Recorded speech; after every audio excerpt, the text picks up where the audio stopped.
Every Monday night, we gather with a new expert speaker. We find individuals who have personal and professional experience in this space to share information with us. The goal of our program is very simple in 3 words: to educate, provide support, and deliver on resources. So tonight we have a very special guest who is joining us for the second time on our stage here, Dr. David Clemons, who is a clinical psychologist who has extensive experience working with individuals, couples, families, specifically in the area of addiction with a specific interest on working with caregivers, the family members. And so we're very excited to have you here, Dr. Clemons. Thank you. Thank you for coming back. Of course, yeah, thanks for having me. As it works with our expert speaker series here, honestly, with that intro, we're here to hear you and hear what you have for us. So I'm gonna hand over the microphone, and if it's okay, I might sprinkle in a couple questions here and there, Yes. and then we'll open up space at the very end for anyone online or here in person that will have a question for you. So Great. all yours. Thank you. Thank you. Thanks for having me. It's good to be here again. And yeah, so let's have a conversation. The topic tonight I was asked to speak on, which I'm really glad to speak on, is learning to care for ourselves, learning to care for myself when caring for others. In addition to being a psychologist, I also have faced addiction. And I share this with you because I think it gives me a particular take on things that can be helpful. And I faced addiction in myself. I'm in long-term recovery now for 38 years. And certainly I grew up in an alcoholic household. Both my parents were afflicted with this illness, and so faced it there, and then again in one of my children, one of my oldest child, who now has 6 years of sobriety, thank God, and is doing well. So I have I come tonight with that perspective so that I can hopefully talk together with you as opposed to talking to you, if that makes sense, and share from a place of both being a professional who looks at this and treats this, but also as a person who's had to walk through these things that I'm going to share with you tonight, and knows what it's like, knows what the challenges are, knows what the experiences are like, and so I hope that gives me a bit of unique perspective that can be helpful to you.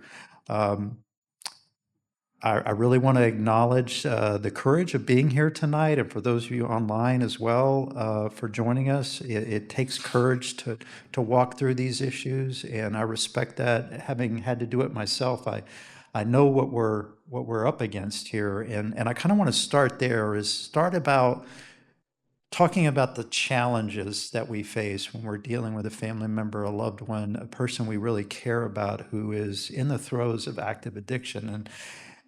And I'm looking at it through that lens, right, of what it's like when they're active, when that person in our life is in the throes of the disease that I consider, and I think this is a largely held professional opinion, to be progressive in nature, and in particular, meaning that I think I shared this last time. My own view of it is that of similar to other diseases such as cancer.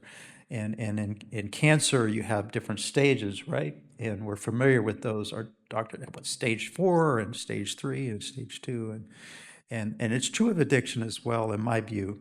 A person in stage 1 cancer is like, "Doc, I feel fine. I don't know what you're talking about. I feel fine, right?" "Yeah, but you have cancer. And we caught it early, and that's good, but we're going to need to do these things that aren't going to be pleasant, that you wouldn't do if you didn't have it, but if you have it, you may need to do."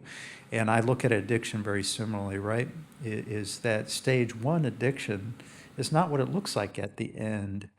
And stage 2 is different. Stage 3 is different. It progresses through a series of stages. And those of you who are dealing with that or who have dealt with that, you know what I mean, if it goes on. Sometimes it progresses quickly for some people have a rapidly aggressive cancer. Some people have rapidly aggressive addictions, right?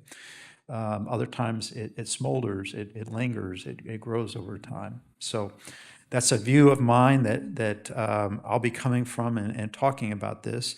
Um,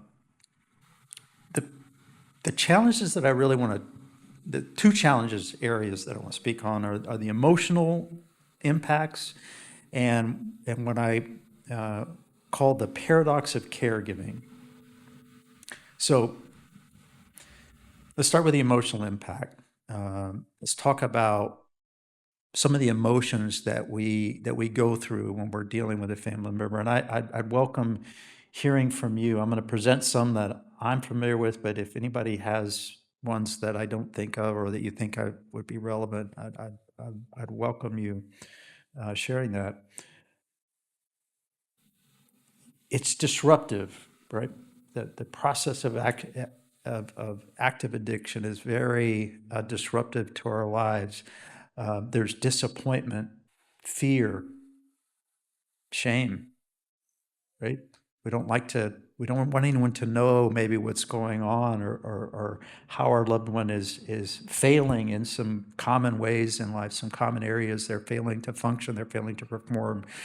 The isolation that we can feel because we begin to withdraw from friendships, maybe because we are ashamed or embarrassed, or because maybe we've talked about it to a point that we can tell that other person's uncomfortable, they don't understand. We begin to maybe have more responsibilities around the house, or if they live at home because they're not keeping up their end of things, but it's a very isolating disease for those of us in the caregiving position, as well as for the addict, for the alcoholic. Self-blame. We might know better, we might not, but we tend to feel as if there's something we ought to be able to do, or maybe we should have done, or something we did to cause what's happening, right? Anger and resentment, right? We've been hurt, we've been burned, we've been manipulated, we've been lied to, maybe things have been stolen of ours. Boundaries have been crossed in a lot of different ways. We've been embarrassed in public, maybe. There's a lot of anger and resentment that builds up, too. And so that's certainly one of the impacts. And the last two I have are just if you've been here, you know what it is, utter despair. You reach a point at which there's just nothing you've tried so many things. You've tried being kinder, nicer, more helpful. You've tried doing more. You've tried doing less. You've tried being angry. You've tried attacking the substance, maybe getting rid of things, trying to cut them off, scolding, nagging, giving advice, not doing any of those things. You've tried everything. And it doesn't get any better. It only gets worse. And I think we each of us at one point or another reach a point of just utter despair where we feel absolutely helpless or hopeless about the situation, right? And I think the last thing that I want to touch on is a grief, a loss. And it can be hard to put our finger on it because we think of grief and loss as death, right? And they haven't died, or maybe things haven't gotten to a point where there's like loss of the kind that you might, check the box for. But having them in this state of poor functioning, of betrayal of these things is a real loss. They don't feel like your loved one anymore, right? They're betraying who they've been maybe before, or what they, it's like, who is this person? I want my person back. So there can be a grief and a loss that's in there that we experience, and we don't know what to do with, and we don't know how to process, and we might tell ourselves, well, I shouldn't be feeling this way because they're still here, they're still okay, this kind of thing. So those are the main emotional impacts I think of. Do you guys have any that maybe I haven't thought of, or have any questions or comments on those? And this is a space too that we can walk around microphones. So as we go throughout this, this is something that we're doing differently here too. So if you have questions throughout, please feel free to jump in. But something that struck me as you were sharing, the grief and loss, that last part, the idea that what we had envisioned for our loved one. And sometimes people will describe that it took me a long time to realize how bad it was because I thought maybe it was because of this person or this thing, or if I changed this circumstance, then this person would come back to me, whether it's a child or a parent. And so when people are in that long term grieving process, in your work with the pain that happens, is there a quick fix or No, but I think, a lot of times what our grief needs is good care, right? We can learn how to become a good steward of our own grief, to be able to talk about it, acknowledge it, begin to address it, because it's the kind of loss that you would think of in terms of like being in limbo, right? There's this uncertainty, but certainly the personality of the person has usually changed, right, to a significant degree. And just to put it feels better just to own and know that that is a loss, and to have it validated and acknowledged, right?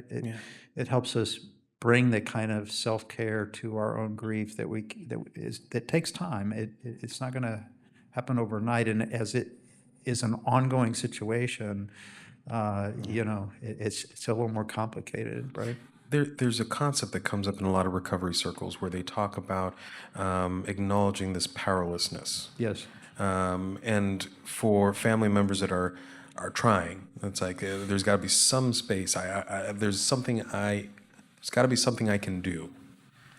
And yet that feeling of what you talked about, utter despair, when there really is nothing that we're doing that is working and successful. How do you speak to someone that is in the midst of that grief and feeling utter despair and feeling that powerlessness? How do they make it through the night and make it to the next day? Right. Well, usually I find it takes it's what I'll call the power of connection with other people who have been there, or who are going through such a thing. Sometimes that might be a therapist or a professional that you're seeing. Sometimes it might be, a support group that you're involved in, to give you a way to better understand that acknowledgement of powerlessness is paradoxically empowering, because then we stop doing the things that aren't working by actually looking to see. There's always going to be that human impulse to do things that, for people, the more you care about somebody, the more you're going to want to do something. The evidence, though, is based in our own experience. We have the data to look back and see, how is that working? And when it's not working, then it helps us. And through hearing other people, we can hear in them, oh, I can see how it's not working, and I would advise them to not do those things.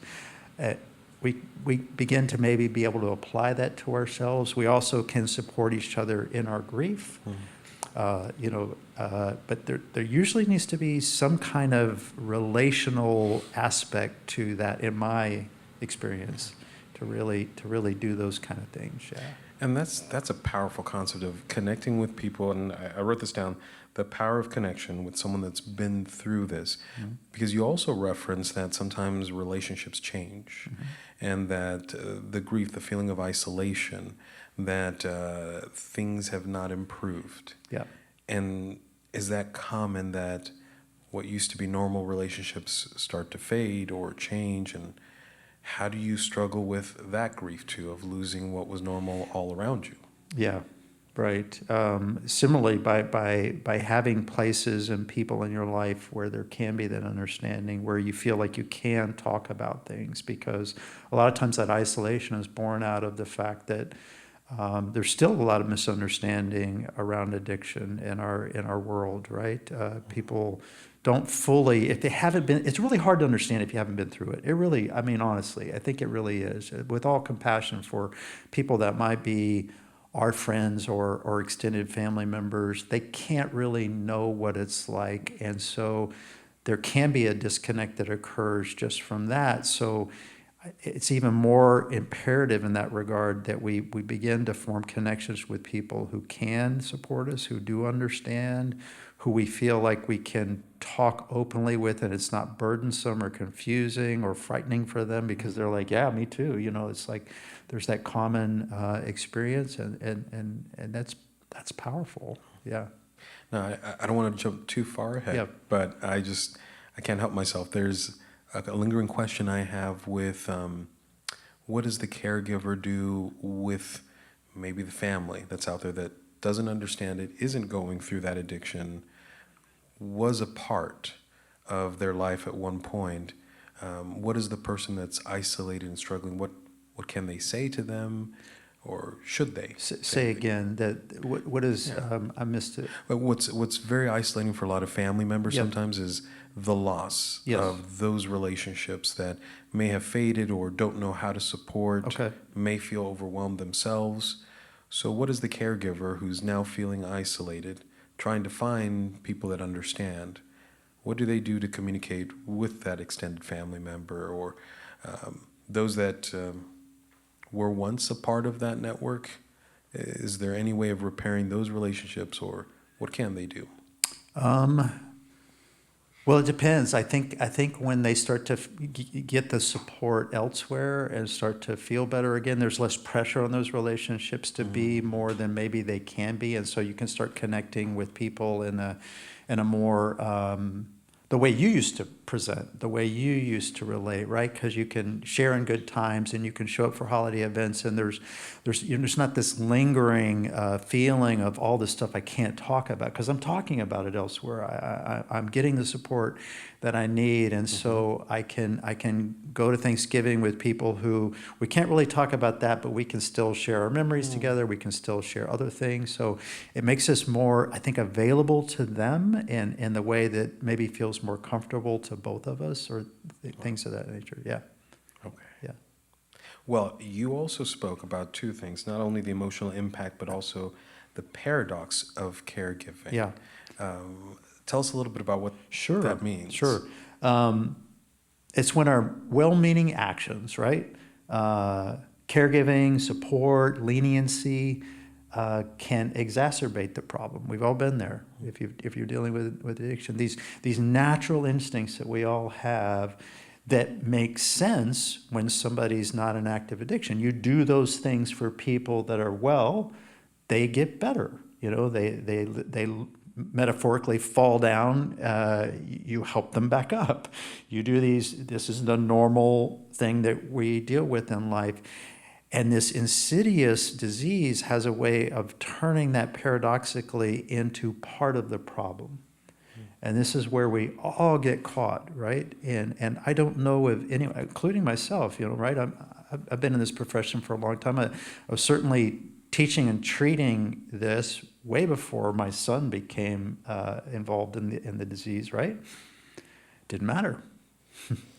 You know, that instinct, that fatherly instinct to do for, to help, to guide, to love, it starts working against their recovery. And so that's a complication that I think is just really worthy of acknowledging. And then I'll talk about in here when we talk about these strategies for what to do that I'll move into next. Yeah. That's perfect. Okay.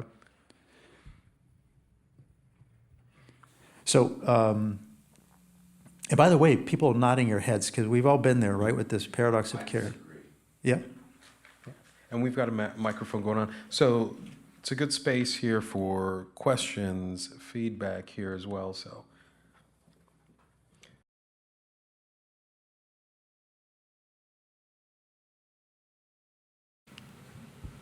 I can't believe I said that.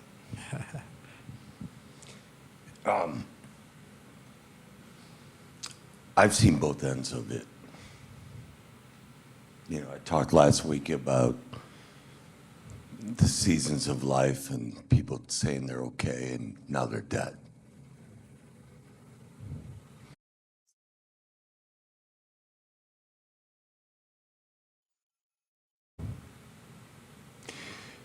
I would suggest, and I have no scientific fact behind it, that 98% of everybody who's going through an addiction wants to be better.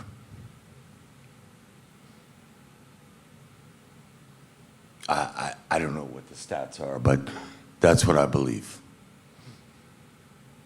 And if I can add to that, it's an interesting comment that we have that there is this desire to want to get better. There's also a desire, and thank you for the feedback as well. There's a desire to want to get better. There's a desire for the family members to make things right. And what I'm hearing here is that sometimes that desire to want to help kind of pushes things in a direction that, what is it that people say? It's like when you're in a hole, you quit digging, right? But we keep going in the same direction. Mm-hmm. So is that more or less what we're talking about? Yeah, I'm talking about situations where, because I don't disagree with you, that inside the person absolutely wants to get better. I believe that. Yet in their disease, I want to get better. Yeah, yeah. Mm-hmm. And yet in the disease, they will find themselves doing things that aren't in alignment with getting better, right? And that's the paradox of their own situation. And what happens with the caregiving sometimes, like I'll talk about one here in a moment, like with finances, right? A family member might say, well, I'm not going to give them money because I know better than that, but I'm going to pay their electricity bill this month. I'm going to do some other things that I can do, and I'm going to pay it directly. So I'm not going to be giving money because I would worry that would just go straight in their addiction. Well, if they do this, then what can happen is the person in the addiction cycle can then begin to go, well, now I got more money to spend on my. It's not that they don't want to get better; they're caught. They're in the disease, and they don't mean to continue to. But so it's this family member situation where you've been, let's say, in that situation, doing that, paying these bills directly, and the person continues to devolve, and so that paradox that we feel on this side of things, where it's like, wow, I'm doing all of this, and it's not getting better; it's getting worse. And so just acknowledging that that's one of the difficulties of being a family member is dealing with the fact that sometimes the things that we would do can fuel the fire, so to speak, add gasoline to the fire. I've seen that too. I've seen that too. Yeah. I just, I've disrupted this meeting before because, am I okay?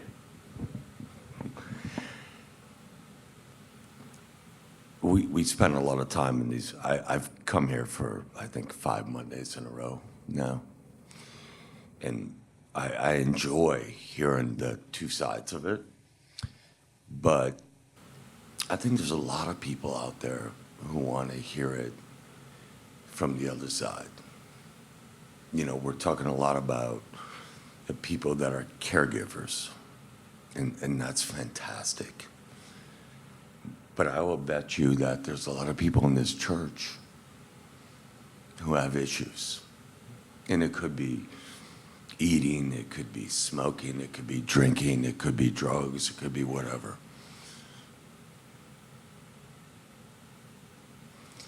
I'm sorry. I'm sorry. No, thank you, and thank you for that. This is really interesting because there are two sides. There is the individual who is the caregiver, the family member, and that's a big part of what we do in the program, is supporting those individuals.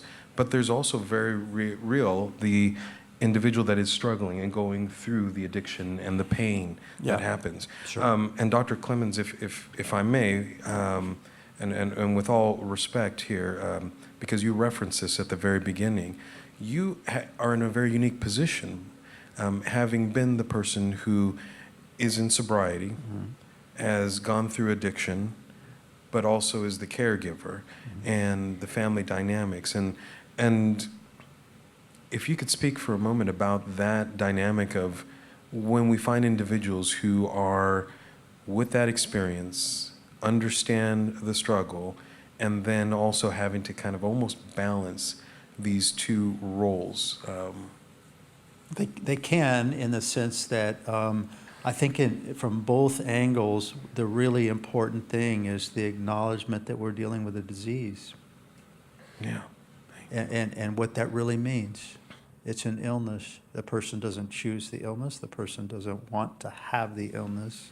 They're caught in it as well as the family members being caught in it. So it's just a matter of which quote side of that catching there is, right? But it's a horrible talk about despair, Yeah. talk about shame, talk about isolation, talk about all of these things fit for.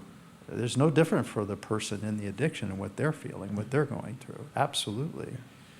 So I appreciate your willingness to speak up and talk. To have the courage to. Not everybody would. To talk about that, and it's very relevant. It's ironic how the disease cuts both ways in terms of all those impacts I'm talking about. Absolutely, that's for the addict as well. Yep. And sometimes it's a lonely space to not know what to do or where to Sure. go. And you spoke about strategies, Yeah. intervention, specific things that people can do. What would you recommend then? Well, so self-care strategies, I kind of have three topic areas. One is setting boundaries, and if we have time, I don't know if we need to try to end at 7:30, do we? Oh, we got plenty of time. Okay. Yes. Okay. So I have a few slides I'll show on that in a minute, but the other things I'd like to talk about are prioritizing, your own well-being as the caregiver, and educating yourself, right? Some of the pillars that you spoke to earlier. In terms of prioritizing well-being, these are probably nothing new here, right? But I think it's just really important to understand how easily we can neglect these things when we're dealing with this issue, and how important they are. Things like exercise on the regular, meditation, hobbies, that can bring you joy. I like to think of it as three primary things, right? When you want to just keep it real simple about things that for self-care is forms of community, forms of spirituality, and forms of movement, exercise. Put those three things together, you have a pretty good formula for getting some breathing room, getting some care into your system. Super easy to neglect. I've not met anyone in this situation that isn't falling short on all of those things, and rightly so. But there's this feeling like I can't. There's so much chaos. And it's almost like and treating this disease is often doing the opposite of what the brain is telling us, right? Where it's like, actually, because of this chaos, you need to do these things, because check it out, you haven't been, and how's the chaos? Well, it's growing. It's getting worse. Yes, right. So trust me when I suggest that you do these things and then check out the result of that. Give it a go, right? And so encouraging people like each other, and ourselves to get those three things going. It makes a huge difference in the way I look at it is this. If you're a family member, you're walking along, this is kind of a rudimentary example, pardon me, but and you're in the jungle and that family member falls into the quicksand, right? Do you jump in the quicksand after them to save them? No, you don't do that. Now, the instinct might be to do that because they're in there and they're getting up to their neck and it's starting to get, but instead what you do is you stand on firm ground yourself, where you have options, where you can be creative, where you can find things that you might lower down to them, where you can encourage them, where you can do all kinds of things. But if you lose the ground that you're standing on, you can do nothing. And so it's of that kind of thinking that we have to operate. We can understand, the instinct to jump in and go after them, but we know by the nature of the quicksand that that's just going to render us useless. It will not help. I like to think of it like that. So these three things, it's about getting ground under our feet, right? And educating yourself, learning more about addiction, coming to these kinds of meetings, reading about addiction, sharing with other people who have experience that you can glean. These kinds of things promote, like we were talking earlier, an understanding of this, what it really means. We can say we understand what it means that this is a disease, but really, really getting an understanding of what exactly that means, because then that informs us of options and choices that we have for, it's understanding quicksand, for example. When you really understand the diet, you won't get in it because you understand. You better understand what the dynamics are of that substance and why to stand on the firm ground and how you can help that doesn't involve losing your ground, right? So I'd like to maybe just shift to the slides on setting boundaries, because that's a particularly difficult topic that I think if I can give you some specific guidance and input on, that might be helpful. Yeah. And for our audience here, we're going to have these slides projected. Over here, we'll be able to see that. For audience online, you'll also be able to see this as it's streaming here. So, and this is really helpful for us in terms of boundaries, because we're often seeking advice on what is the appropriate way to be able to manage working with our loved ones and handling those scenarios. So we're going to pull up that first slide and see if that goes through.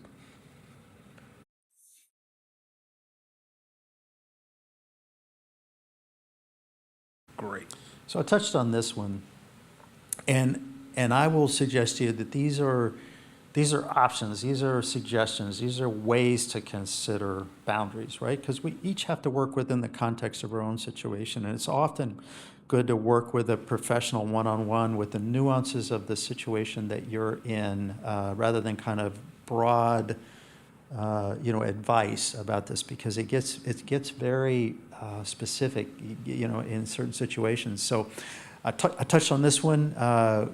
Setting financial boundaries means not giving money that might be used to sustain the addiction. That's it, right?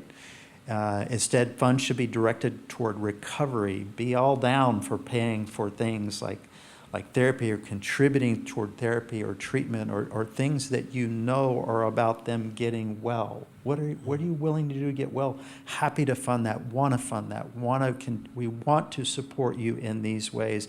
We believe, though, you need that, and can't really fund things that we have been, or that aren't about that, because it's like putting that first. Make sense? It also helps the individual face the consequences of their addiction, right? Meaning that there are natural consequences that occur that are financial. And so when we don't interrupt that cycle, it allows them to begin to feel that impingement, because when we're in the disease, a lot of times the only thing that breaks through to us is the realities of the consequences, right? When I told this maybe last time, we had an intervention for my son, and this shows my bias, but we write these long, love letters basically to your loved one about how much you love them, and you write an impact letter too. But these are some impacts of what things you've done and what it's felt like and what it's done, and this kind of thing. When he would later kind of get out of the throes of the compromised place of addiction, where you're in the denial and you're in the fighting of it still, when he would wake up, so to speak, in treatment, he went to a long-term program, so he was in there for a bit. I asked him, I said, so what was it? Because he thanked us at this point. Thank you for getting me here. I know I fought you, but I really appreciate it. I need to be here. I said, well, what was it? He said, honestly, Dad, it was when I knew that you weren't going to support me, that there was no place for me to live, and that if I didn't go, I had no other choices. That spoke to me about the nature of this disease, right? His brain was in that place to where the disease is fighting so hard to survive that it's like it came down to that choice of, I got nowhere else to go if I don't do this. So that's what made him agree, and that was the key to him staying, getting well. So taught me a lot about this idea of not inadvertently supporting things that keep the addiction going. And that's what we're looking at. We're looking at boundaries or financial support. Next, these are examples of communication boundaries. We might want to limit time we spent on conversations where the person may be focusing negatively on other people or on their circumstances. This isn't always the case, but sometimes these conversations can occur where our loved one is caught in, they feel maybe victimized by the world, by what's happening. They don't understand yet they have a disease. It doesn't do any good to spend a lot of time in these conversations with them. So trying to limit time in those kind of conversations, it really doesn't help them get well. And so the other key is that it's very emotionally draining because we are hearing in them the lack of responsibility and personal accountability for their actions or their inactions or the things that are going on in their lives that would improve if they were, if they were well and not in this illness, right? And so it can be very emotionally draining to try to do that. So that's a recommendation. And these next two slides are near and dear to my heart. I really want to focus on these for a few minutes here because it's based on it's kind of a poem. It's kind of not, but some of you may have seen it. But I've got a handout that I'm going to give to you that has this on it, so don't worry. You'll get these. But it's called Letting Go. And we'll just go through these together. To let go does not mean to stop caring. It means I can't do it for someone else. To let go is not to cut myself off. It's the realization I can't control another. To let go is not to enable, but to allow learning from natural consequences. To let go is to admit powerlessness, which you touched on earlier, which means the outcome is not in my hands. To let go is to not to try to change or blame another, it's to make the most of myself. To let go is not to care for, but to care about. To let go is not to fix, but to be supportive. To let go is not to judge, but to allow another to be a human being. Did I get through all of them? I must have gone through these. Oh, wait, here we go. Sorry. To let go is not to be in the middle arranging all the outcomes, but to allow others to affect their destinies. To let go is to not be protective. It is to permit another to face reality. To let go is not to nag, scold, or argue, but to search out my own shortcomings and correct them. To let go is not to adjust everything to my desires, but to take each day as it comes and cherish myself in it. To let go is not to criticize and regulate anybody, but to try to become what I dream I can be. To let go is not to regret the past, but to grow and live for the future. To let go is to fear less and to love more. I'll share one more personal story about my son's illness, addiction. When there was a growing place of realization that this is indeed what was happening in our lives.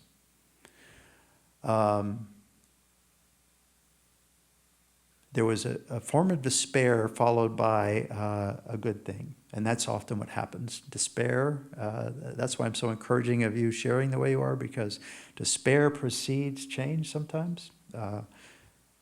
Utter despair.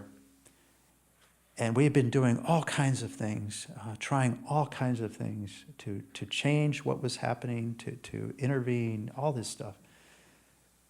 And we made a pact with each other. We got on our knees and we said a prayer.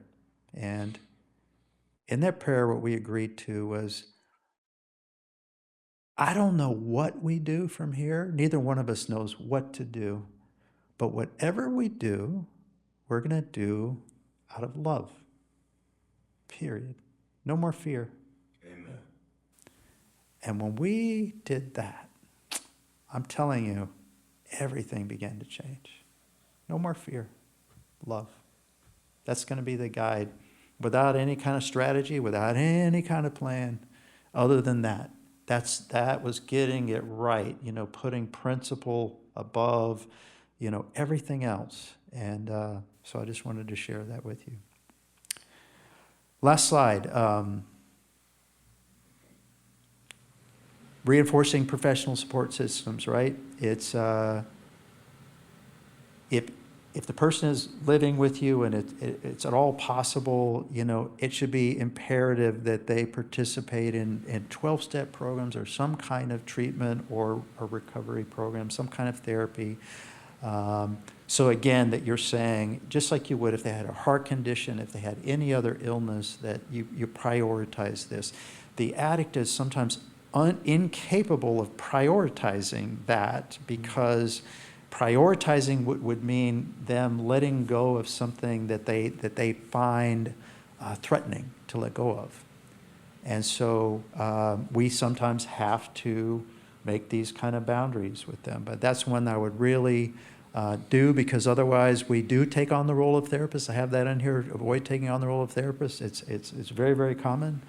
And you can consider, making your support of them conditional on them doing the basics of, just like going like you would if you had a heart condition.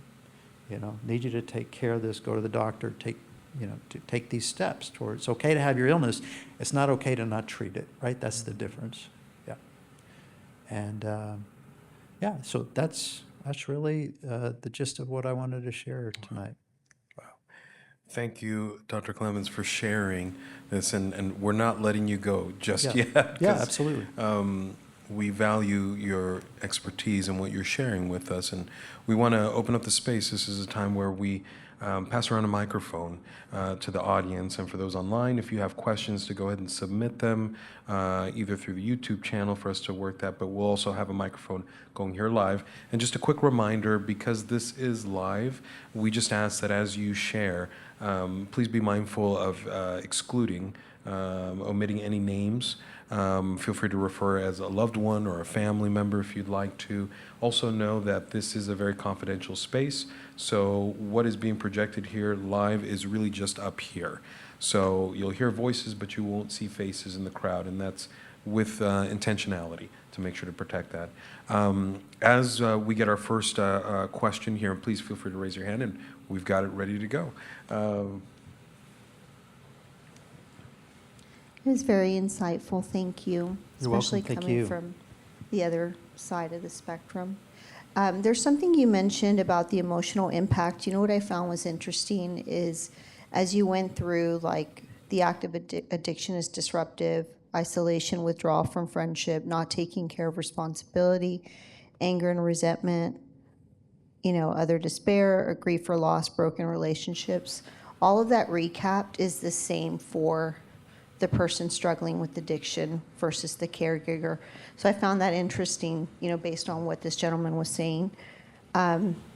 You asked if there was something that was not on that list, and what comes to mind for me was, as a Christian, you're supposed to put your spouse first before yourself, and I find it that it's difficult, and as a spouse, where you questioned if you are truly putting your spouse first versus setting healthy boundaries. Yeah. And like for me as a wife, I want my husband to protect me emotionally, spiritually, mentally, physically. And you start to question, are you truly following what God wants in your life by really not putting that person first? And I guess it's more of a thought, like for me, if you're faith-based, that's something that you should consider or would cross your mind. And that's something I personally struggle with. Yeah, meaning not putting them first because of. I guess like not putting all of your trust in this person that they're going to lead you and your family, and you're not setting those healthy boundaries. So for me, it's like a catch-22. And it's like, how do you decipher, between that? It's really hard, because, and that's where I think sitting with someone one-on-one and getting the nuances and details of your situation out can help with that, along with, because it's complicated. Honestly, it really, really is. And keep in mind the inherent paradoxes of things, right? Because sometimes what quoted putting someone first is just like is the opposite of what it may seem, right? Again, when we're not dealing with addiction, it can be much more straightforward. But when we are, like, do you think I wanted to tell my son you can't live here and we're cutting you off? You think that was the hardest thing I've ever done in my life? The last thing on earth I wanted to ever say or do. You know why I did it? Love. Put him first, so to speak, instead of my own need to feel this thing that I wanted to feel, which is I sacrificed that because the professionals that were guiding us were right and they could see the situation. And so we listened to that input, because as a dad, I'm not coming up with that. Let me tell you, that's not what I'm coming up with. But the people that were helping us could point it out to us, and I could tell they weren't coming from a place. They were recovering addicts themselves. They were coming from a place of loving concern, and it was obvious. And so we put him first that day by telling him you can't live here anymore if you're going to treat him. It was a weird paradoxical kind of thing. And so that's the kind of thing that occurs when you're walking through this. It's very, very, very hard. It is, yeah. And you can't get there with logic alone. Yeah. Thank you. We'll have the microphone moving around. Anyone else with another question? Great. Thank you so much. You mentioned your own personal, 38 plus years, and you mentioned reaching out for 12-step help and other. Can you expand a little bit more on that, so that for people that don't know what that is and kind of 12-step help? Yeah. and on both sides of it? Oh, both sides of it. Yeah. Yes. Okay. Absolutely. Sure. For the addict alcoholic, right? There's the various 12-step programs such as Alcoholics Anonymous, Narcotics Anonymous, Cocaine Anonymous, various forms of programs that meet on the regular, that have community, that focus on practicing the 12 steps, on helping each other, supporting each other, getting sober, staying sober, and then recovering, which is probably the most important part about getting well after substances have stopped.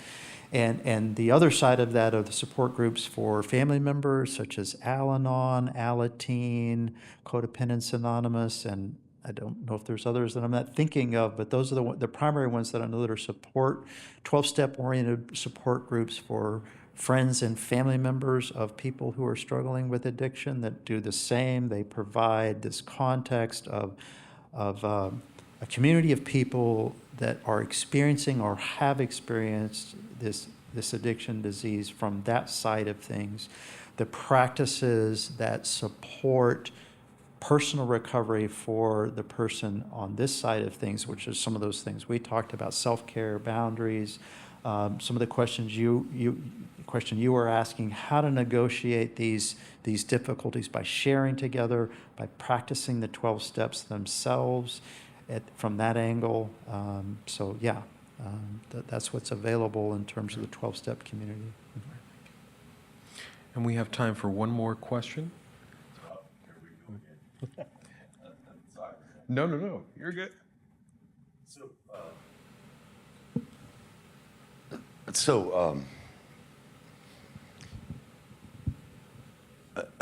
Again, I've been coming to these meetings trying to understand both sides, right? But and you probably can't answer this question, but how, in your view, because a lot of drug or alcohol addiction is a coping mechanism, right? If you ask a man how he's doing, he's going to say he's fine. We were born and bred that way. We're fine. Take on the world. You know? What is the, and I get that there's people that have a proclivity or whatever the right word is to addiction, but how do we see it coming? And like, how do we get ahead of it? How do we prevent it from being like the way we cope? Does this make any sense at all to you two? Or am I just... So after kind of the disease has taken hold, I don't believe we can prevent it from being the way that we cope. We can recover from that. There's a kind of admitting that that's a way that we're coping for sure. But also it moves beyond that. It becomes the thing that then is creating the problems that we're coping with. Right. So it's this wicked self-reinforcing thing, right? The more we do it, the more ashamed we feel, the more we drink because we feel ashamed. You see, this kind of thing is happening. So it's this vicious self-reinforcing cycle that we have to have the courage to begin to get the help we need, because most of us can't stop that on our own. We can't. And so that's that power of that powerlessness. When we admit that to ourselves, I can't seem to stop doing this. Despite what I know, despite what I want, I can't stop. Right. Then we become kind of more ready for help.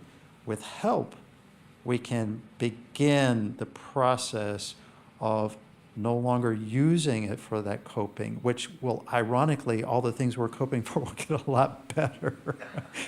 It's not uncommon for a person in early recovery to have this wonderful experience. Like I always when I'm talking to somebody who's right at the doorstep and they're really contemplating this process, and we'll start talking about, they usually raise a topic about fear of abstinence, abstinence. Yeah, that's part of it.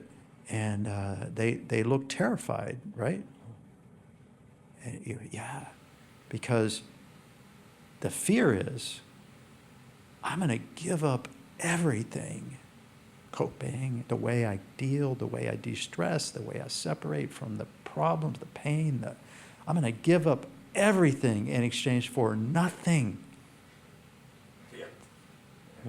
And there's no getting around that. But quickly, those who hang in there, those who maybe give it a go, find out for themselves. I said, we'll be sitting here, I said, in a few months from now, and we'll be laughing because you'll be telling me how you gave up nothing in exchange for everything. But it's not going to feel like that when you take the leap. The leap is going to feel like you're for certain death. That's what it feels like. And that's why it usually takes help, because our instincts won't let us do that. Our instincts, that's why we can't quit. Our instincts won't let us. The disease wraps itself around our instincts and holds them hostage. We are like a hostage in there. And so we need that help so that we might have a chance at taking that leap and discovering for ourselves maybe what these other people have found, that I gave up nothing actually. And I got the world back. I got my life back. I got my dignity back. I got my family back. I got, all of these things come back to me. I have peace of mind for the first time in years, this kind of thing. So, good question. Thank you. Yeah. Well, with that, we're going to close up the evening here, but just know we're not quite leaving. So if you do have a question or you need additional support, we're here to be able to check in, to chat, to connect, to provide that support and resource there. And for those online, we encourage you, thank you for taking time to spend with us. Know that we are here every Monday night. We'll be here next Monday as well with a new speaker as we continue and have the final talk on being a caregiver and how to take care of yourself before we transition to our next theme. So keep up to date with our social media. We're on Facebook, Instagram, LinkedIn. Also, our YouTube channel is a space where you can go to watch more of these videos. So we encourage you to subscribe, hit like, all the things that the generation does now with social media. But we want to get the word out that this is something very special, that this is a space where it is safe to ask questions of an expert, people who have walked through this life, and that is the intent of this program. So please do continue to join us. And with that said, if, again, this is your first time either online or in person joining us, this is your community. We mean this to be safe. We just want to say, welcome home.